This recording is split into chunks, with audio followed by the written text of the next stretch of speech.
الحمد لله نحمده ونستعينه ونستغفره ونؤمن به ونتوكل عليه ونعوذ بالله من شرور أنفسنا ومن سيئات أعمالنا من يهده الله فلا مضل له ومن يضلل فلا هادي له ونشهد أن لا إله إلا الله وحده لا شريك له ونشهد أن سيدنا ونبينا وحبيبنا وشفيعنا ومولانا محمدا عبده ورسوله أرسله الله إلى كافة للناس بشيرا ونذيرا وداعيا إلى الله بإذنه وسراجا صلی اللہ تعالی علیہ وعلى آلہ وأصحابہ وبارک وسلم تسلیما کثیرا کثیرا اعوذ باللہ من الشیطان الرجیم بسم اللہ الرحمن الرحیم والفجر وليال عشر وقال تعالى ويذكر اسم الله في أيام معلومات على ما رزقهم من بهيمة الأنعام وقال تعالى إن عدة الشهور عند الله 12 شهرا في كتاب الله يوم خلق السماوات والأرض منها 4 حرم وقال تعالى الحج أشهر معلومات وعن عبد الله بن عباس رضي الله تعالى عنه قال قال رسول الله صلى الله عليه وسلم ما من أيام العمل الصالح فيها أحب إلى الله من هذه الأيام يعني أيام العشر قالوا يا رسول الله ولا الجهاد في سبيل الله قال ولا الجهاد في سبيل الله إلا رجل خرج بنفسه وماله فلم يرجع من ذلك بشيء رواہ ابو داود او کما قال رسول اللہ صلی اللہ علیہ وسلم.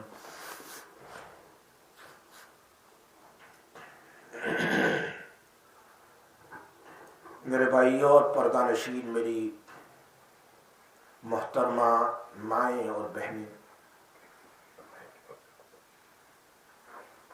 امید ہے انشاءاللہ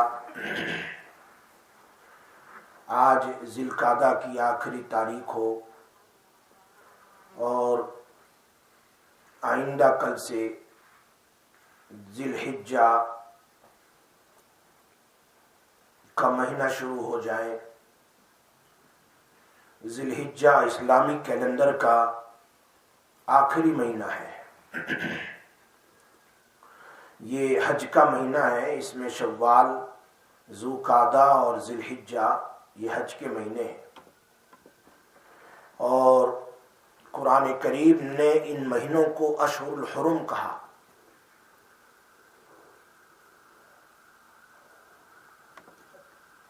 اشہر الحرم قرآن میں 4 مہینے ہیں: رجب، شوال، ذی قعدہ اور ذی الحجہ. ابراہیم علیہ السلام کے زمانے سے آج تک ان مہینوں کے لیے خاص احکام تھے اور وہ لوگ بھی ان مہینوں کا بہت ادب اور احترام کرتے تھے. رجب، شوال، ذی قعدہ، ذی الحجہ میں کبھی بھی یہ لوگ جھگڑے، لڑائی، فساد وغیرہ نہیں کرتے تھے. اس مہینے کو حرمت والے، حرام یعنی اشہر الحرم ایسے مہینے جس میں برائی کو ممنوع سمجھتے تھے. اب یہ ذی الحجہ کا مہینہ شروع ہوگا. اس کے پہلے 10 دن بہت ہی برکت والے، بہت ہی ثواب والے دن ہیں، اور اس 10 دن میں ایک دن ہے یوم العرفہ، 9 ذی الحجہ، اور 10 ذی الحجہ یہ قربانی کا دن ہے. قربانی ویسے 3 دن کی ہوتی ہے، 10، 11 اور 12 ذی الحجہ کی، لیکن پہلے دن کی قربانی دوسرے 2 دنوں سے افضل ہے۔ اور اسی 10 ذی الحجہ کو قرآن نے حج الاکبر کہا ہے، یوم الحج الاکبر۔ حج کا سب سے بڑا دن وہ 10ویں ذی الحجہ ہے، اس لیے کہ اس میں مزدلفہ سے حاجی لوگ مینا آتے ہیں اور مینا میں آ کر کنکری مارتے ہیں، کنکری مار کر یہ لوگ قربانی کو ذبح کرتے ہیں، اور قربانی کے بعد یہ بال کٹواتے ہیں اور طواف زیارت کرتے ہیں۔ 10 ذی الحجہ کو حج کے بہت زیادہ کام ہے بنسبت اور 4 دن کے۔ اس اعتبار سے مفسرین فرماتے ہیں کہ یہ 10ویں ذی الحجہ جو ہے، عید کا دن، قربانی کا دن جو ہے، یہ حج الاکبر ہے۔ ویسے فیمس تو لوگ یہ کہتے ہیں کہ اگر جمعہ کو عرفات کا دن ہو تو وہ حج اکبر ہے، لیکن یہ صحیح نہیں ہے، حج اکبری اس کو نہیں۔ ہاں، جمعہ کے اعتبار سے اس کا درجہ 70 درجہ بڑھ جاتا ہے، 70 حج کے برابر ہو جاتا ہے، لیکن حج اکبر کو خود نبی اکرم صلی اللہ علیہ وسلم نے اور اللہ نے قرآن میں کہا ہے 10ویں سپارے میں، وہ 10 ذی الحجہ کو کہا ہے۔ یوم الحج الاکبر کا لفظ قرآن میں ہے کہ یہ حج اکبر کا دن ہے، چونکہ اس دن میں بہت کام ہوتے ہیں۔ جمعہ کے دن میں عرفات ہو تو ثواب بہت زیادہ ہے، ثواب کے اعتبار سے کوئی انکار نہیں ہے، بلکہ وہ حج کا درجہ بہت بڑھ جاتا ہے وہ ثواب کے اعتبار سے، لیکن کام کے اعتبار سے اگر دیکھا جائے تو وہ 10 ذی الحجہ کا دن ہے کہ اس میں کام زیادہ ہے، اور حج کے کام جتنے زیادہ ہو مشقت والے اتنا ثواب زیادہ ہے۔ اور یہ سارے مشقت والے کام ہیں کہ آدمی مزدلفہ سے آئے گا، شیطان کو کنکری مارے گا، مار کر کے پھر مکہ مکرمہ جا کر یہ پھر منہر میں جائے گا، قربانی کرے گا، جیسے آج کل کریں گے، قربانی ہوگی، اور اس کے بعد قربانی کے بعد یہ پھر بابر کے پاس جا کے بال کٹوائے گا، اس کے بعد پھر مکہ مکرمہ جا کر اس کو طواف زیارت کرنی ہے، اس کے بعد سعی کرنی ہے، جبکہ پوری رات کا جاگا ہوا ہے، مزدلفہ میں پوری رات جاگا ہے، اور عرفہ کے دن پورے دن اس نے عبادت کی ہے تو بہت تھکا ہوا ہوتا ہے، تو 10 ضلع کو اور تھک جاتا ہے، اس لیے اس کا ثواب بہت زیادہ ہے۔ اس اعتبار سے اللہ قرآن میں اس دن کو یوم الحج الاکبر کہتے ہیں، یہ حج اکبر کا دن ہے، اس دن کے اعمال بہت بڑے ہیں، بہت زیادہ ثواب ہے۔ نبی اکرم صلی اللہ علیہ وسلم نے حجۃ الوداع کے موقع پر خطبے میں صحابہ کرام کے سامنے فرمایا، اور یہ اس لیے کہ حج کے جو دین ہے اس میں میں نے جمعہ میں بھی کہا تھا، یہ آدم علیہ السلام کی توبہ کا دین ہے، عرفات کا حج کہتے ہیں آدم علیہ السلام کی توبہ کو، اور ابراہیم خلیل اللہ کی قربانی کو، اور نبی اکرم صلی اللہ علیہ وسلم کی دعوت و تبلیغ کو حج کہتے ہیں، کیونکہ آدم علیہ السلام کی توبہ عرفات میں قبول ہوئی، ربنا ظلمنا انفسنا وان لم تغفر لنا وترحمنا لنکونن من الخاسرین۔ اور آدم علیہ السلام کی ملاقات اپنی بیوی سے کئی سالوں کے بعد عرفات میں ہوئی، عرف یعرف کے معنی پہچاننا، ان دونوں کی پہچان ہوئی عرفات میں، چونکہ حضرت آدم علیہ السلام کو سری لنکا انڈیا میں اتارا گیا تھا، اور حضرت حوا علیہ السلام کو جدہ کے، یہ آج جدہ جو ہے نا وہاں اتارا گیا، اسی لیے اس کو جدہ کے معنی دادی، اور ہماری دادی حضرت حوا ہے، اس لیے اس کو جدہ کہتے ہیں۔ تو ان دونوں کی ملاقات عرفات میں ہوئی، جیسا کہ بعض مفسرین نے لکھا ہے۔ اور اس عرفات کے میدان میں نبی اکرم صلی اللہ علیہ وسلم نے صحابہ کو کہا، سنو میں نے تم کو پورا میسج پہنچا دیا 23 ایئرس کا، اللہ کی تبلیغ کا، اللہ کی دعوت کا، اللہ کی باتوں کا، حل بلغت الا حل بلغت، میں نے پہنچا دیا؟ سب نے کہا ہاں، سب نے اقرار کیا، تو نبی صلی اللہ علیہ وسلم نے انگلی اٹھائی، یہ حدیث بخاری شریف میں، ایسے انگلی اٹھائی آسمان کی طرف، شہادت کی انگلی، اور کہا اللہم اشہد، اے اللہ ان تمام نے ہاں کہا ہے، تو گواہ رہنا۔ کہ میں نے سب کو تیرا میسج پہنچا دیا ہے. اسی لیے عرفات میں آیت اتری نا, الیوم اکملت لکم دینکم واتممت علیکم نعمتی, آج میں نے تمہارے دین کو مکمل کر دیا. اسی لیے یہودی کہتے ہیں اگر ہمارے مذہب میں یہ آیت اترتی تو اس دین کو ہم عید کا دین مناتے. تو حضرت عمر نے فرمایا ہمارا بھی تو عید کا دین ہی ہے. یہ آیت اترنے کے بعد دوسرا دن عید کا دین, ہم نے اس کو عید منائی. جو ہمارا دین اللہ پاک نے مکمل کر دیا, اور کسی دین کے بارے میں نہیں کہا, لیکن اسلام کے بارے میں کہا ہے اللہ پاک نے. آخری آیت الیوم اکملت لکم دینکم. ایک کام تو یہ ہو گیا کہ اللہ تبارک و تعالیٰ کے پیارے نبی صلی اللہ علیہ وسلم نے حج کے موقع پر سب کو گواہ کر کے بتلایا کہ میں نے دعوت و تبلیغ کا کام پہنچا دیا. اب دین میں کوئی کمی کوتاہی نہیں ہے, کچھ بھی باقی نہیں ہے, سب پہنچ گیا. کوئی دنیا کا آدمی نہیں کہہ سکتا کہ نبی نے یہ نہیں بتلایا, نبی نے یہ نہیں بتلایا, سب کچھ بتلایا. اگر وہ انگلی اٹھاتا ہے تو اللہ کے اوپر اور نبی صلی اللہ علیہ وسلم پر اور قرآن کے اوپر انگلی اٹھاتا ہے, وہ کافر ہو جائے گا. چونکہ دین مکمل ہے, کوئی کمی نہیں ہے. یہ اللہ خود قرآن میں کہہ رہا ہے. سمجھے بات آ رہی ہے؟ دین کیا, دنیا کی باتیں بھی اللہ کے نبی بتلا کے گئے ہیں, بہت ساری ایسی بات.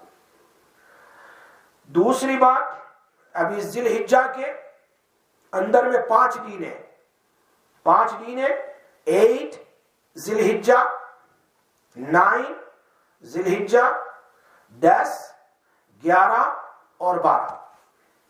چلو ہم گنتے, اگر کل پہلا دن ہو جمعہ کا تو جمعہ کو 1 ذی الحجہ, سنیچر کو 2 ذی الحجہ, اتوار کو 3 ذی الحجہ, منڈے کو 4 ذی الحجہ, ٹیوزڈے کو 5 ذی الحجہ, ٹیوزڈے کو 5 ذی الحجہ, وینسڈے کو 6 ذی الحجہ, وینسڈے کو 6, اور نیکسٹ تھرسڈے کو 7 ذی الحجہ, فرائیڈے کو 8 ذی الحجہ.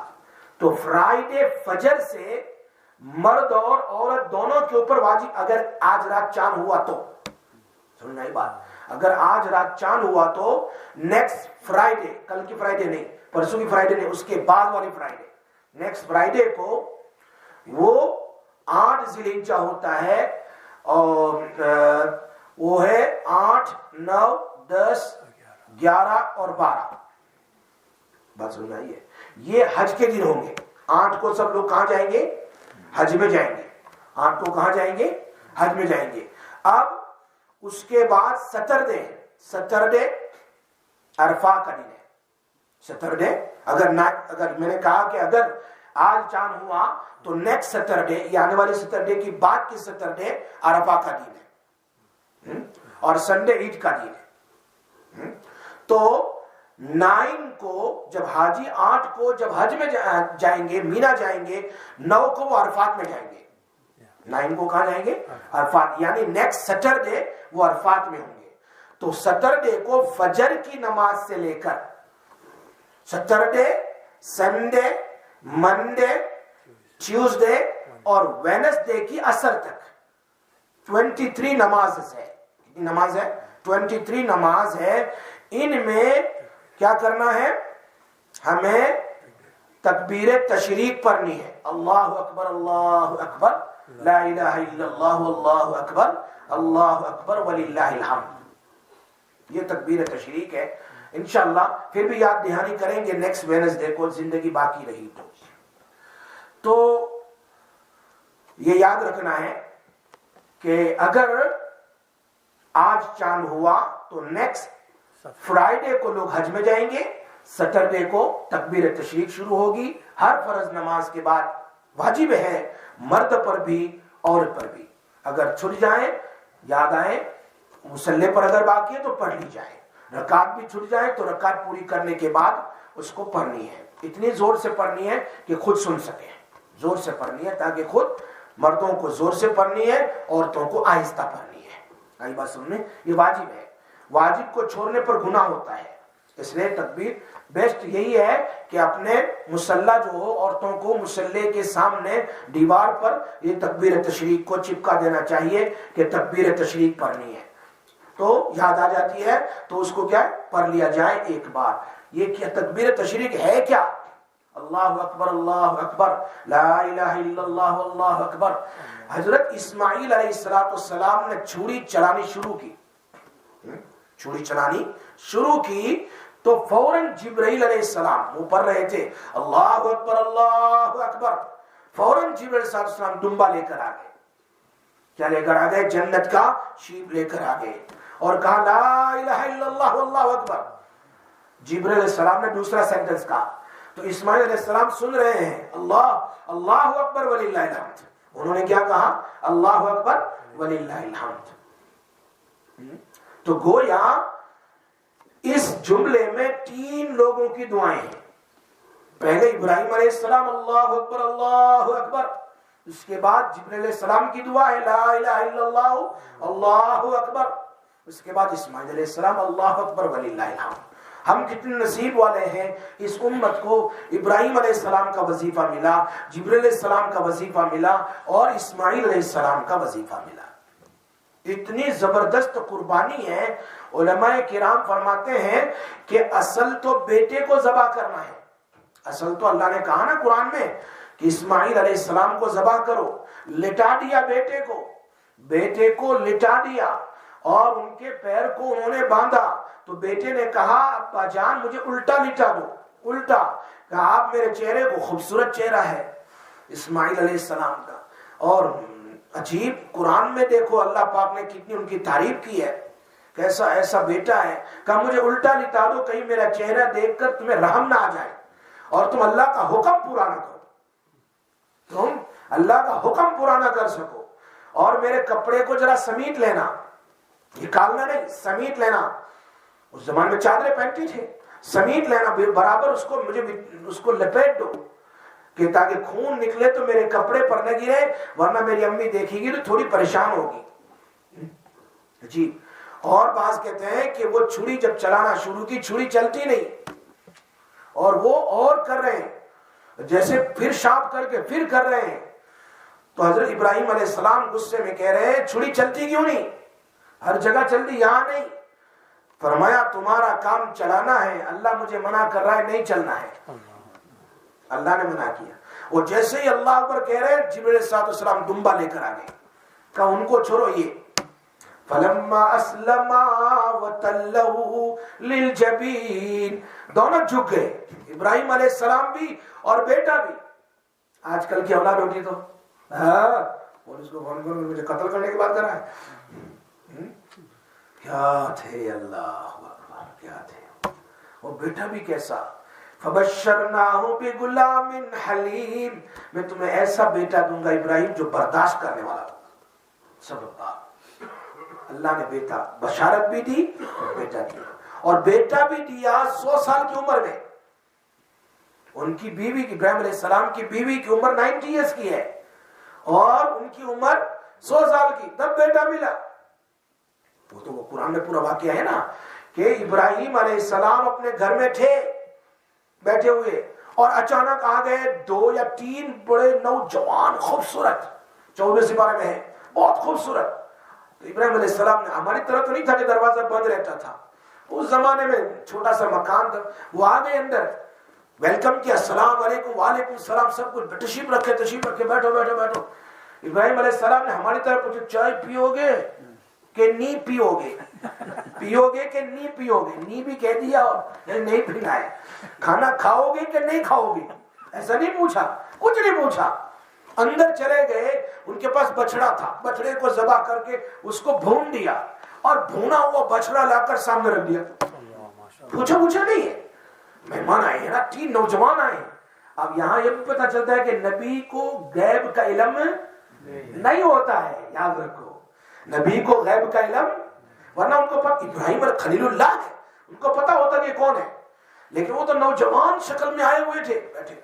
یہ تو میں نہیں کہہ رہا، قرآن کہہ رہا ہے کہ بچڑا ذبح کیا، اس کو بھونا، سامنے لا کر رکھ دیا، تو پہلے زمانے میں ایسا ہوتا تھا، وہ نمک کھاتے تھے نا، کسی کے گھر کا نمک کھاتے تھے تو پوری زندگی وہ محبت کرتے تھے، ان کو تکلیف نہیں پہنچاتے. آج کی طرح نہیں کہ ہزاروں سال نمک کھا کے بھی 5-6 سال تک گھر میں کھاتا رہا، پھر بھی آخر میں ڈنڈا مار کے گیا.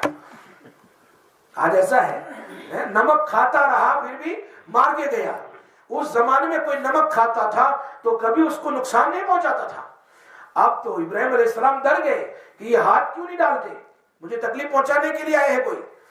اگر کھانا کھائے تو محبت ہوتی ہے نا، کھاتے کیوں نہیں؟ تو پوچھا بھائی کھاتے کیوں نہیں تم؟ تو قرآن میں اللہ کہہ رہے انہوں نے کہا ہم تو ہے فرشتے، جبرائیل، میکائیل اور اسرافیل خوبصورت شکل میں آئے تھے، ہم تو ہے فرشتے اور فرشتے کھانا نہیں کھاتے. تو ابراہیم علیہ السلام سمجھ گئے کہ یہ تو فرشتے ہیں. اچھا کیسے آنا ہوا؟ کہ ہم تو آئے ہیں آپ کو بیٹے کی بشارت دینے کے لیے اور لوط علیہ السلام کی قوم کو تباہ کرنے کے لیے. 2 بات بیان کی قرآن نے وہاں پر 14 پارٹ 14 پارٹ 2 کام کے لیے آئے ہیں. اب خوبصورت کیوں کہ لوط علیہ السلام کی قوم خوبصورت بچوں کو دیکھ کر دوڑتی تھی ان کی طرف، مین ٹو مین جو آج ہے نا، دوڑتی تھی، ایسے دوڑتی تھی. تو یہ بہت جبرائیل علیہ السلام کی خوبصورتی، فرشتوں کی خوبصورتی. وہ تو نور سے بنے ہیں، نار سے تو آگ سے تو نہیں بنے، مٹی سے تو نہیں بنے، نور سے بنے وہ تو. اور پھر ان کو بشارت دے دی، جو بھی کچھ بات تھی کہ مجھے بچہ کیسے ہوگا، میں بوڑھی ہوں، وہ کہتے ہیں میری ہڈیاں کمزور ہو گئی ہے. فرمایا نہیں، اللہ نے کہا ہوگا یہ بچہ ہوا اسماعیل. پھر آگے وہاں گئے تو گھر میں گئے لوط علیہ السلام کی، ان کو بھی پتا نہیں کہ یہ، وہ بھی سمجھے مہمان ہیں. تو لوط علیہ السلام کی بیوی تو قوم کے ساتھ تھی، لوط علیہ السلام سے نفرت کرتی تھی. جا کر قوم والے سے کہا اچھے بچے آئے ہیں خوبصورت، آؤ گھر میں. جا کر بتا دیا سب کو. وہ ساری قوم ٹوٹ پڑی، مرد لوگ برائی کرنے کے لیے. تو لوط علیہ السلام کبھی اس دروازے میں کبھی نہیں، یار میرے مہمان کی پلیز مجھے اکرام کرنے دو، تم ایسا کام نہ کرو، ہماری بیٹیاں ان سے شادی کر لو، یہ کام نہ کرو، ہمارے مہمان ہیں یہ، تو میں کیا جواب دوں گا. لیکن وہ مانتے نہیں، اوپر چڑھ گئے نیچے. تو لوط علیہ السلام نے کہا، فرشتوں نے کہا گھبراؤ نہیں، ہم نوجوان نہیں ہیں، ہم تو فرشتے ہیں، آنے دو ان کو. وہ جیسے ہی اوپر سے نیچے کودے نا، ویسے جبرائیل علیہ السلام نے پڑ کھولا اور ایک مارا، سارے مر گئے ہوئے. یہ پورا واقعہ قرآن میں ہے. تو وہاں سے میں بتا رہا ہوں کہ 100 سال کی عمر میں تو بچہ ملا، اور اس بچے کو بھی مکہ میں رکھا، مکرمہ میں، مائی کے ساتھ وہاں رکھا. چھوٹا بچہ وہ وہاں ہی بڑا ہوا، شام میں بڑا نہیں ہوا، وہ مکہ مکرمہ، اور وہی شادی ہوئی ان کی، اور وہیں پر بڑے ہوئے. اور انہیں کے پیر کے نیچے سے زمزم نکلا ہے نا، جبرائیل علیہ السلام نے پڑ مارا تو زمزم نکلا. اور وہی جو گرین لائی تھی وہ حضرت ہاجرہ کی ڈور آج تک باقی ہے. یہ قربانی ہے نا سب. اور وہی اسماعیل ہے جن کو ذبح کرنے کے لیے لے جا رہے ہیں. تو راستے میں شیطان 3 مرتبہ آیا. پہلی بار بیوی کے پاس، پھر بچے کے پاس، پھر ابراہیم کے پاس. اللہ نے اس یاد کو آج تک باقی رکھی ہے. 5000 سال ہو گئے کہ 3 جگہ پتھر مارو، چھوٹے والے بڑے والا، اسماعیل علیہ السلام، پھر ان کی ماں، اور پھر ابراہیم علیہ السلام. 3 جگہ، بڑے والا ہے ابراہیم علیہ السلام کے پاس اس وقت آیا تھا. تینوں جگہ پتھر مارے، وہ آج تک باقی ہے. چونکہ ذبح کرنے کے لیے تو مینا کی طرف لے گئے تھے، وہ جگہ آج تک موجود ہے. اور وہیں پر جبرائیل آئے دمبا لے کر. فرمایا قد صدقت الرؤیا، اللہ کو صرف تمہارا امتحان لینا تھا، تم پاس ہو گئے، تم پاس ہو گئے، تمہارا امتحان لینا تھا، تم پاس ہو گئے بس. اور اب کیا ہوا؟ اب تمہیں بکرے کو ذبح کرنا ہے. تو ہم بھی قربانی کریں گے. تو اگرچہ بیٹے کی قربانی نہیں کر رہے ہیں، لیکن ہم ابراہیم علیہ السلام کے طرز پر چلتے اپنی دل سے قربانی کرتے ہیں. کیسی بھائی؟ دل سے. بات میری سمجھ آ رہی ہے؟ پیسے والی کھینچے جانے والی نہیں. وہاں 110 ہے، وہاں 120 110 والی 10 پاؤنڈ میرے بچ جائیں گے نہیں. قرآن کریم کو اٹھا کر دیکھو، تفسیر کو اٹھا کر دیکھو. وہاں قرآن کریم میں لَن يَنَالَ اللَّهَ لُحُومُهَا وَلَا دِمَاؤُهَا، اللہ کہہ رہے ہیں قربانی تم کرنا، اس کا گوشت تم کھانا، اور اس کے جتنی چیزیں تم کھا لینا، چمڑی تم بیچ دینا اس کی، اور اس کے ہڈیاں تم چوسنا، اس کے کھور تم جو بھی ہو، پیر وغیرہ اس کو تم کھانا، دماغ تم کھانا.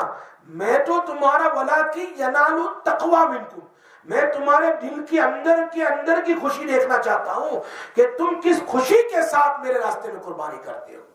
اس آیت کے تحت میں مفسر فرماتے ہیں قربانی میں دو چیز ضروری ہے، قربانی میں دو چیز ضروری ہے، ایک ہے اخلاص، تقوی، اللہ کے لیے ہو، شوشا کے لیے 1 لاکھ کا بکرا میں نے خرید لیا ہوا ہندوستان میں 1 ملین کا خرید لیا ہے تو بہت لوگوں کے اوپر کیا کہ ترجیح دیتے ہیں، میں نے اتنے کا کیا، میں نے اتنے کا نہیں، اخلاص کے ساتھ۔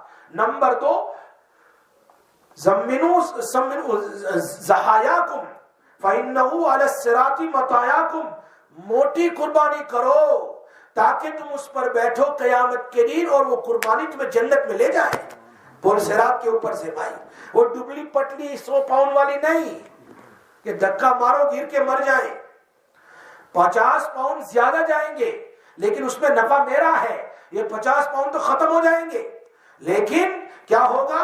نبی اکرم صلی اللہ علیہ وسلم نے فرمایا کہ پل صراط تم جب جاؤ گے پل صراط پر تو یہ سواری بن جائے گی، تم اوپر بیٹھ جانا، یہ پل صراط سے تمہیں گزار کے لے جائے گی۔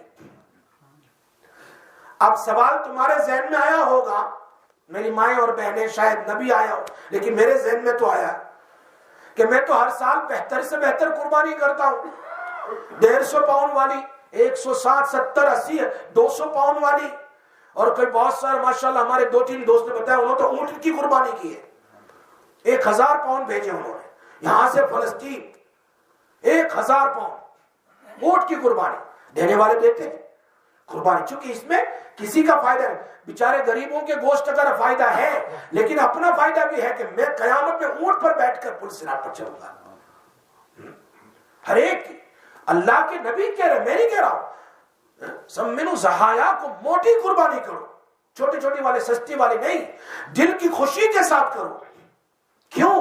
یہ تمہارے لیے پل صراط کے اوپر سواری ہوگی۔ لیکن سوال ذہن میں یہ ہے میں تو ہر سال کرتا ہوں تو کوئی بھی ایک سواری ہوگی، یہ تو ہر سال کتنی قربانی ہو جائے گی؟ اگر آپ 40 سال سے قربانی کر رہے ہیں تو آپ کی تو 40 قربانی ہوگی، تو 40 کیسے ہوگی؟ فرمایا ہاں تیری قبر سے لے کر جنت تک پہنچنے کے لیے ہر تھوڑی تھوڑی منزل پر ایک ایک سواری لائی جائے گی۔ تم نے پہلے سال جو کی وہ پہلے ہوگی، پھر دوسرے سال، پھر تیسرے سال، پھر سب سے اعلیٰ، پھر تم جنت میں چلے جاؤ گے، ہر سواری پر تم بیٹھو گے اور جنت میں جائے گے۔ وہ میری بات سمجھ آ رہی ہے نا؟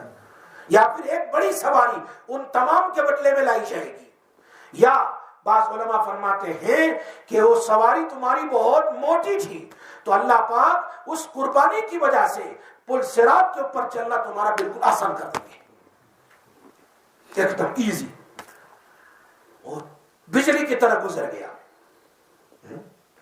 اس لیے میری مائیں اور بہنیں جن پر زکوٰۃ واجب ہے، جن پر صدقۃ الفطر واجب ہے، ان پر قربانی واجب ہے۔ شوہر کے بھروسے نہ بیٹھو کہ وہ کرے گا، اپنی قربانی خود کرو۔ اللہ کے رسول صلی اللہ علیہ وسلم نے فرمایا فاطمہ جاؤ تمہاری قربانی کرو، قربانی کے پاس کھڑے رہو، اگر تم ذبح کر سکتی ہے تو کرو، نہیں تو وہاں کھڑی رہو، یا پھر اس دن تم کہیں قربانی تم نے بھیج لی ہے تو اس دن اپنی قربانی کا تصور کرو۔ ہم تو یہاں سے بیچتے ہیں نا غریبوں کی، تو اپنی قربانی کے پاس وہ جیسا ذبح ہوگا، خون کا پہلا قطرہ زمین پر گرنے نہیں پائے گا، اس سے پہلے اللہ کے نبی نے اپنی بیٹی سے کہا تیرے پچھلے سارے گناہ معاف ہو جائیں گے۔ نسائی شریف کی حدیث ہے، قیامت کے دن ترازو تولا جائے گا، وہ قربانیاں جو ہم نے کی ہے اس کی چمڑی، اس کی ہڈی، اس کا ہونس، اس کے کھر، اس کی دم، اس کی جو ہے، اور اس کا خون اور اس کا پاخانہ اور اس کا پیشاب، جتنا بھی کیا اس نے ہماری موجودگی میں، یعنی ہمارے پاس ہم نے جانور خرید لیا۔ آج کل تو کیا بھائی آرڈر کر کے بھائی ہماری قربانی کر دینا، لیکن ہندوستان پاکستان میں اس زمانے میں 1-2 مہینہ پہلے قربانی کا جانور خریدتے تھے، اس کو کھلاتے پلاتے دھراتے اور موٹی کرتے۔ حضرت شیخ الہند رحمۃ اللہ علیہ قربانی کے دن رو رہے ہیں کیونکہ دل پر چوٹ لگ رہی ہے کہ یہ میرا جانور ہے، اللہ کے لیے میں کر رہا ہوں، آج اتنی خدمت کی ہے میں نے، تو جانور سے محبت ہو جاتی ہے نا، اس جانور سے، اس بکرے سے، اس گائے سے، اس بھینس سے محبت ہو جاتی ہے، تو اس پر چھری چلے گی تو آنکھوں سے آنسو تو نکلے گا نا کہ میرے ساتھ اتنی محبت کرتا تھا یہ جانور، اس کو میں اس طرح ہاتھ پھراتا تھا، نہلاتا تھا، چونکہ اب مجھے اس پر بیٹھنا ہے قیامت کے لیے۔ ہم نے قربانی سمجھی کیا ہے؟ بس آرڈر کر دیا، ختم ہو گیا۔ ہم سمجھتے نہیں ہے قربانی کیا ہے، قرآن میں کیوں اس کا ذکر ہے، حدیث میں کیوں اس کا ذکر ہے، بات سمجھ رہی ہے نا؟ تو اس کا پیشاب 2 مہینے تک تمہارے پاس رہی، اس کا پیشاب، میں نہیں کہہ رہا ہوں، نسائی شریف اٹھا کے دیکھو، اس کا پاخانہ سب کچھ تولا جائے گا اور اس کے برابر ثواب دیا جائے گا، پاخانہ بھی تولا جائے گا جانور کا، واللہ کہہ رہا ہوں، جھوٹ نہیں، صحیح حدیث ہے، اور اس کا پیشاب بھی تولا جائے گا۔ ہم نے قربانی سمجھی کیا ہے؟ اس کا بہت بڑا ثواب ہے، اس لیے جس پر زکوٰۃ واجب، جس پر زکوٰۃ واجب، جس پر صدقۃ الفطر واجب، اس پر قربانی واجب۔ لیکن زکوٰۃ کے مسئلے میں کیا ہے؟ سال گزارنا ہے، سال گزارنا ہے، لیکن قربانی میں سال گزارنا نہیں ہے۔ آپ کے پاس اس دن میں، ان دنوں میں اتنے پیسے ہیں جس پر زکوٰۃ واجب ہو جاتی ہے، چاندی کے حساب سے، گولڈ نہیں، چاندی کے حساب سے اتنے پیسے ہیں، 400-500 پاؤنڈ، تو پھر کیا اس پر قربانی واجب ہو جاتی ہے، یاد رکھنا۔ اور فرمایا نبی اکرم صلی اللہ علیہ وسلم نے، جس پر قربانی واجب ہے اور قربانی نہ کرے تو وہ میری عیدگاہ میں عید کی نماز پڑھنے کے لیے نہ آئے، نہ آئے، ضرورت نہیں تھی۔ بات سمجھا رہی؟ تو یہ میں بات بہت آگے نکل گیا۔ میں آپ کو کہہ رہا تھا کہ ہمارے معاشرے میں، اچھا میں کہہ رہا تھا کہ وہ حج کے دین ہے، اور اس میں اسماعیل علیہ السلام کی بات سنا رہا تھا کہ قربانی کی تو ہمیں قربانی پر بیٹے کا ثواب ملے گا ذبح کرنے کا۔ ہم قربانی کر رہے ہیں تو ہمیں ثواب ملے گا، کس بھائی؟ ایک بیٹے کو ذبح کرنے کا جو ثواب ہے وہ ثواب قربانی کا ملے گا۔ اس لیے اپنی قربانی کو بہتر سے بہتر ہو اور اس کو ذبح کرو اللہ کو راضی کرنے کے لیے۔ وہ لوگ سوال کرتے نا، ارے اتنی جان لیتے، اس سے بہتر صدقہ دے دو۔ عید کے جو 3 دن ہیں، 10، 11، 12، اس میں قربانی واجب ہے، قربانی فرض ہے۔ اگر قربانی کی جگہ آپ نے کسی مالدار کو اتنے پیسے، کسی غریب کو اتنے پیسے دے دیے، یتیم کو، تو آپ کو قربانی کا ثواب نہیں ملے گا۔ اس میں قربانی ہی قربانی کرنی ہے، اور بلکہ آپ نے دیکھا کہ آپ ایک قربانی ہے وہ ہے 200 پاؤنڈ کی، اور آپ کو کسی نے 210 پاؤنڈ دیے، تو 200 پاؤنڈ کی قربانی آگے 10 پاؤنڈ بچ گئی آپ کے پاس، وہ جانور 200 کا تھا اور کسی نے 210 دیے ہیں، تو وہ 10 پاؤنڈ بھی تم استعمال نہیں کر سکتے، اس 10 کو بھی صدقہ کر دو، مکمل قربانی۔ بات میری سمجھ میں آ رہی ہے نا یہ چیز؟ اس لیے قربانی کے بارے میں بہت بڑے مسائل ہیں، بہت سارے لوگ قربانی نہیں کرتے سالوں، بہت سارے یوں کرتے پورے گھر کی ایک قربانی ایک بکرا کر لیتے ہیں، پورے گھر کا ایک بکرا، نہیں نہیں نہیں نہیں نہیں نہیں۔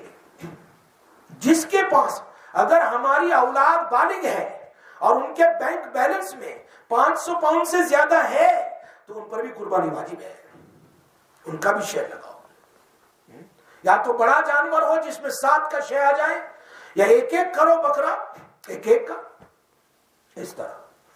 لیکن قربانی جس کے پاس جو صاحب نصاب ہو اس پر واجب ہے، نہیں کریں گے تو قیامت کے دن بہت بڑا گناہ ہوگا۔ اور کل سے کی میں بات کر رہا تھا اصل 10 دن کے بارے میں کہ وَلَيَالٍ عَشْرٍ، قرآن کریم میں ان 10 دنوں کی بڑی تعریف کی ہے، 10 راتوں کی قسم کھائی اللہ پاک نے۔ اگر آج چاند ہو گیا تو آج کی رات سے 10 راتوں کی اللہ نے قسم کھائی۔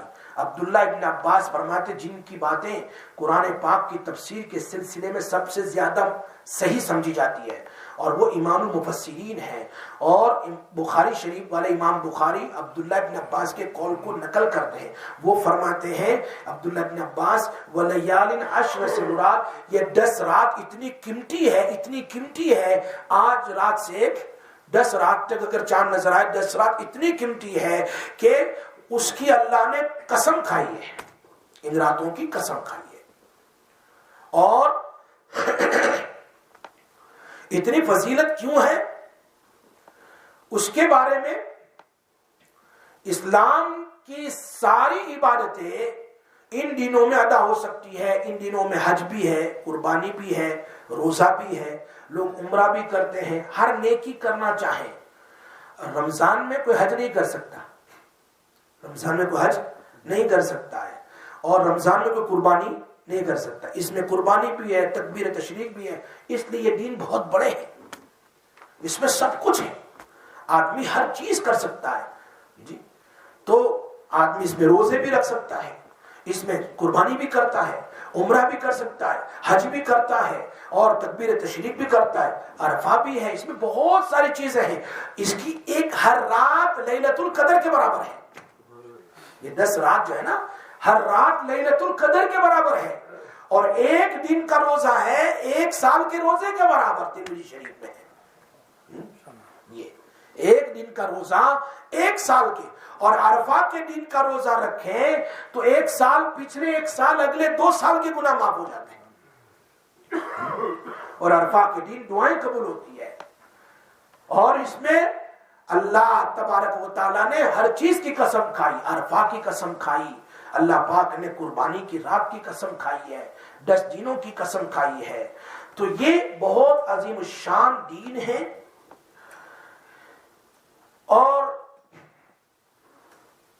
ان دینوں کے اندر میں سب سے زیادہ اگر اہم عبادت ہے تو وہ تیسرا کلمہ ہے. کون سا کلمہ ہے بھائی؟ تیسرا کلمہ. کثرت سے پڑھنا ہے. سبحان اللہ والحمد للہ ولا الہ الا اللہ واللہ اکبر. اور اس کے پڑھنے سے اللہ تعالیٰ اگر کوئی 100 بار پڑھ لے یہ پورا کلمہ تو اس کو 100 اونٹ کی قربانیوں کا ثواب حدیث میں ہے. اس کو 100 گھوڑوں کو سامان کے ساتھ اللہ کے راستے میں دینے کا ثواب ملے گا.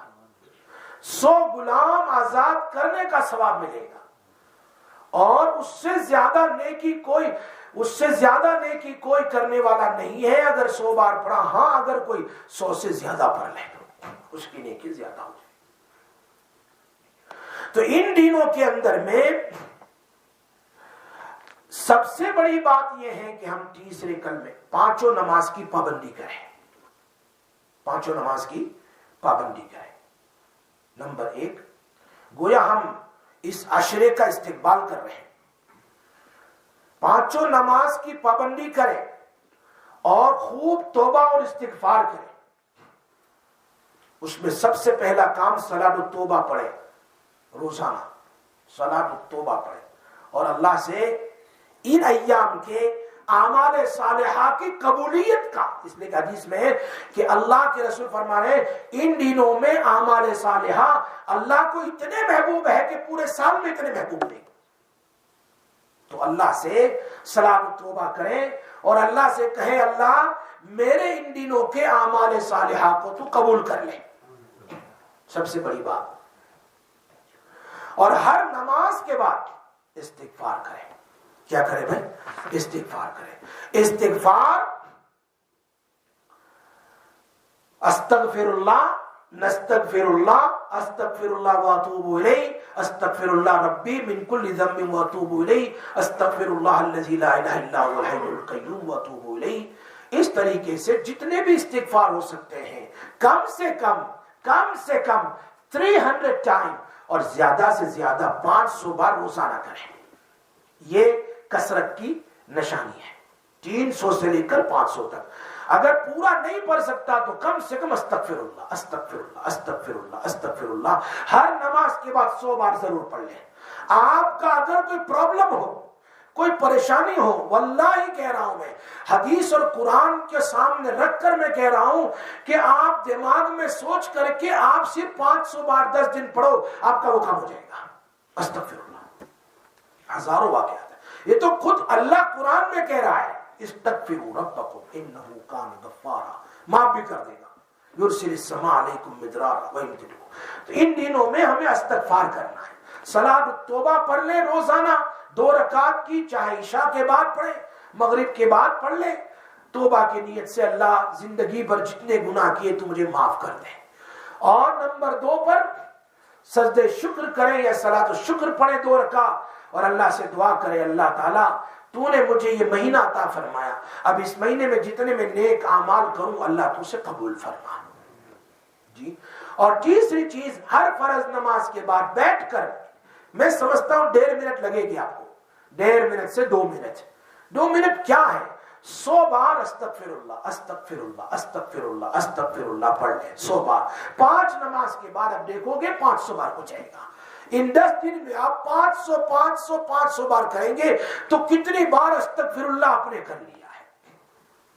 اور ان دنوں میں سب سے بڑی تسبیح جس کا ذکر آتا ہے، کبھی بھولنا نہیں 5 نماز کے بعد، اور وہ کیا ہے، سبحان اللہ والحمدللہ ولا الہ الا اللہ واللہ اکبر۔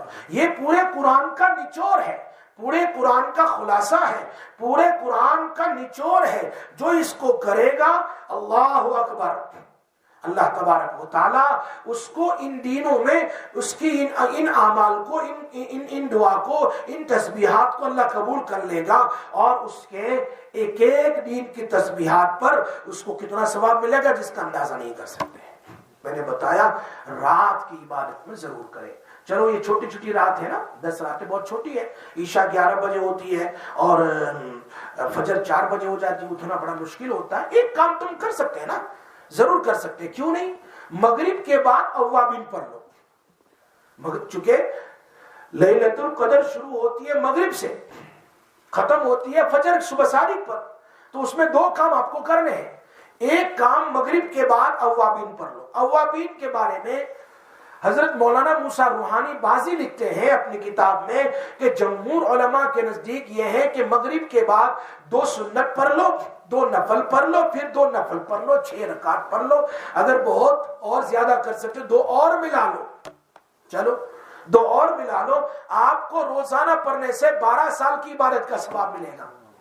کتنی رکعت ہوگی، 2 سنت، 2 نفل، پھر 2 نفل، اور اگر ملانا 2 اور ملا لو، ملانا ہے تو، ورنہ جمہور علماء کے یہاں یہ 6 رکعت ہوئی، اور بعض علماء کہتے ہیں 2 سنت کے علاوہ 6 رکعت، چاہے یہ گنو چاہے یہ گنو، اس کو پڑھنے سے آپ کو 12 سال روزانہ عبادت کا ثواب نسائی شریف میں۔ اور عشاء کے بعد تہجد کے لیے اتنا بڑا مشکل ہے، تو پھر چونکہ چھوٹی رات ہے، بدن کے تھکنے کا بھی تقاضا فلا اور فلا، کم نیند کا بھی، رات بھی بہت چھوٹی ہے، تو عشاء کی نماز پڑھنے کے بعد 2 رکعت نفل پڑھ لو اور 6 رکعت تہجد کی نیت سے پڑھ لو، 2 کر کے تہجد کی نیت سے پڑھ لو، پھر اخیر میں 3 وتر پڑھ کے سو جاؤ۔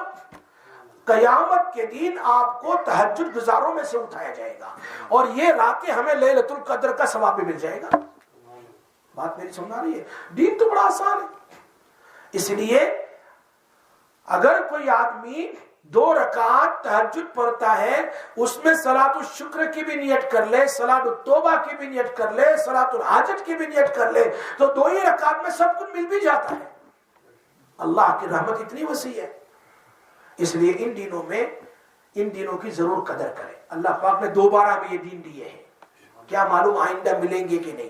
تو ان راتوں میں ایک تو یہ ہے کہ خوب عبادت کرے، نمبر 2 گناہ سے اپنے آپ کو بچائے، گناہ سے اپنے آپ کو بچائے، اور نمبر 3 آج کا آخری دن ہے، اگر بال کو شیو کرنا ہے، بال کٹوانا ہے، یا ناخن اگر کاٹنا ہے تو کاٹ لیا جائے، اگر ہو سکتا ہے رات میں چاند ہو گیا تو پھر یہ کیوں، اس لیے کہ حاجی لوگوں کے ساتھ ہماری مشابہت ہوگی، کہ حاجی لوگ نہیں کاٹتے ہیں تو ہم بھی نہیں کاٹتے جب تک ہماری قربانی ہو جائے، تو پھر اس مشابہت کی وجہ سے بھی اللہ تعالی ہماری مغفرت کر دے گا۔ یہ ابن ماجہ کی حدیث ہے کہ دنیا والے بھی کیا ہے، اپنے ناخون اپنے بال کو نہ کاٹے تو بہتر ہے۔ بات سمجھ آ رہی؟ بہتر ہے، کوئی فرض واجب نہیں ہے لیکن مستحب ہے، یہ کیا ہے، مستحب ہے۔ تو یہ کچھ کام کی باتیں جو تھی میں نے بتلا دی ہے، ان 10 دنوں میں بہت ضروری ہے۔ It will be too late next Wednesday، اس لیے میں نے اس کو انشاءاللہ پھر آئندہ ویڈنسڈے کو کچھ قربانی کچھ حج کی بات کریں گے انشاءاللہ، کچھ مسائل بیان کریں گے۔ اللہ پاک ہم سب کو عمل کی توفیق عطا فرمائے۔ یا ارحم الراحمین، یا ذی الجلال والاکرام، یا حنان یا منان، یا دیان یا سلطان اللہم لک الحمد کلہ ولک الملک کلہ وبیدک الخیر کلہ والیک یرجع الامر کلہ علانیۃ وسرہ لک الحمد انک علی کل شیء قدیر اللہم صلی وسلم دائما ابدا علی حبیبک خیر الخلق کلہم۔ اللہ ہم سب کے گناہوں کو معاف فرما، اللہ ہم سب پر رحم فرما، اللہ ہم پر کرم فرما۔ اللہ ہمیں اپنی آنکھوں میں اپنی نگاہوں میں چھوٹا بنا دے، ہمیں اپنی نگاہوں میں چھوٹا بنا دے، تکبر سے، حسد سے، بغض سے، غرور سے اے اللہ ہماری حفاظت فرما، غیبت سے، برائیوں سے، دشمنی سے اور حیطرت سے ہماری حفاظت فرما۔ یا اللہ ہمیں نیک بنا، ایک بنا، آپس میں محبت مودت نصیب فرما۔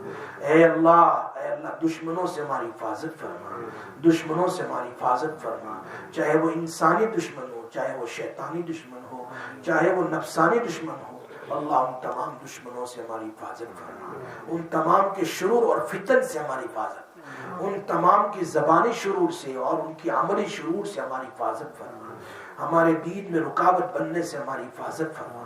یا اللہ ہمارے اس درس کو قبول فرما، اللہ ہمارے اس درس کو قبول فرما۔ یا اللہ امام نووی رحمۃ اللہ علیہ کی کتاب کا درس ہوتا ہے، الہ العالمین امام نووی رحمۃ اللہ علیہ کے درس کو ہم سنتے ہیں، بہت سالوں سے سنتے ہیں، اللہ ان کی قبر کو نور سے مالا مال فرما، اے اللہ نور سے منور فرما، نور سے منور فرما۔ اے اللہ اتنے لوگ دعا کر رہے ہیں حضرت کی کتاب کی برکت سے، اے اللہ جتنی حدیثیں ہم سن رہے ہیں ہم عمل کر رہے ہیں، اے الہ العالمین حضرت کو امام نووی کو تو اللہ جو تو نے علم دیا ہے اس علم میں الہ العالمین اے اللہ ہمیں بھی ایسا علم نصیب فرما، ایسا نور نصیب فرما، ایسا نور نصیب فرما۔ اے الہ العالمین ہمارے اکابرین کی قبروں کو نور سے منور فرما، الہ العالمین ہمارے اولیاء اور صالحین کی قبروں کو نور سے منور فرما، ہمارے ماں باپ اور اساتذہ کرام کی قبروں کو نور سے منور فرما۔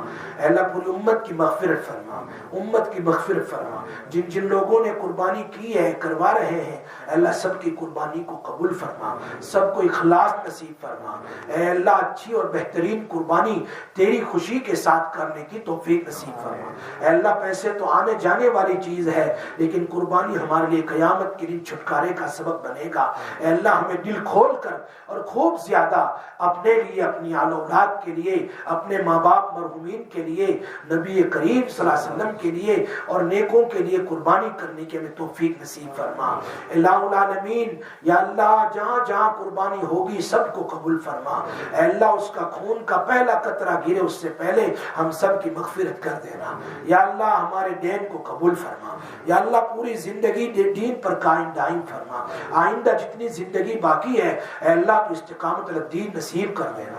اے اللہ پریشانیوں سے ہماری حفاظت فرما، مشکلوں سے ہماری حفاظت فرما، بیماریوں سے ہماری حفاظت فرما، آنے والی ہر قسم کی بیماریوں سے ہم سب کی حفاظت فرما۔ اے اللہ بنگلہ دیش میں اور افغانستان میں، ہندوستان میں جو مصیبت جو ڈیزاسٹر آیا ہوا اے اللہ ہوا، ہزاروں لوگ گھر سے بے گھر ہو گئے، اے اللہ بھوکے ہو گئے، اے اللہ کپڑے بغیر ہو گئے، اے اللہ ان سب کی تو بدل فرما، اے اللہ غیب سے نصرت فرما۔ اور جہاں جہاں دنیا میں مسلمان پریشان حال ہے اے اللہ مسلمانوں کا کوئی نہیں سوائے تیری ذات کے، اے اللہ تو ہی ہے، تو مسلمانوں کی نصرت فرما، مدد فرما۔